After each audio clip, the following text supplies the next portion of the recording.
La ville, d'abord, c'est un système qui est hyper complexe, au sens, c'est un système de systèmes, il y a un tas de systèmes dans la ville, il faut les faire travailler ensemble. Il est évolutif, il est multi-échelle, hein, aussi bien dans les tailles, les lieux que dans le temps, hein, puisqu'il faut planifier des choses à 30 ans, à 10 ans, à 5 ans, à 3 ans, etc.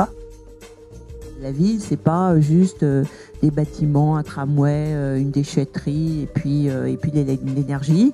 C'est tout ça, mais c'est tout ça ensemble. Quand on a ce qu'on a de plus en plus aujourd'hui, des demandes de créer des villes nouvelles, des quartiers nouveaux, enfin d'avoir des conceptions plus globales, les Français avaient un petit peu de mal parce qu'ils avaient l'habitude de travailler en filière et pas trop de travailler en transversal.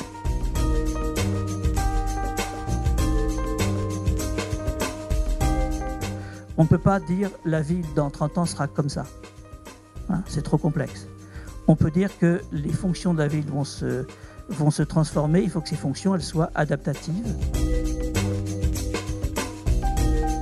D'un point de vue de l'ingénierie territoriale, ce qui est important, c'est de créer ces cadres où effectivement les échanges, l'innovation peut avoir lieu. Ce n'est pas d'abord une ville smart, c'est pas d'abord une ville green, c'est pas vert, c'est pas intelligent, c'est d'abord on cherche à améliorer les conditions de vie de la personne des personnes qui vont y habiter.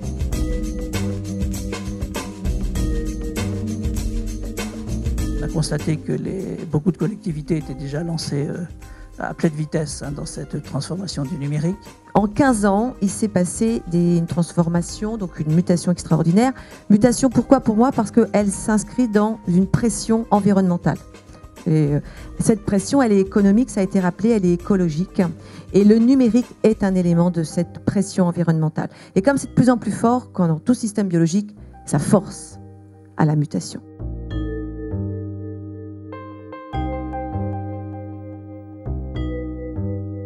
Dans les écoles, des mines et des télécoms, il y a une richesse d'équipes qui travaillent sur des sujets qui concernent la ville, hein, notamment sur tous les verticaux.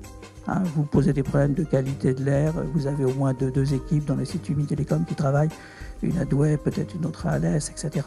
Qu'est-ce que Futuring Cities? Quel est cet objet que l'on vous propose? Ça a une forme de think tank qui est coopératif, tourné vers l'action et l'expérimentation. L'idée, c'est de rassembler des chercheurs, des experts, des conseils, des acteurs des collectivités, de l'entreprise, pour ensemble réfléchir et travailler.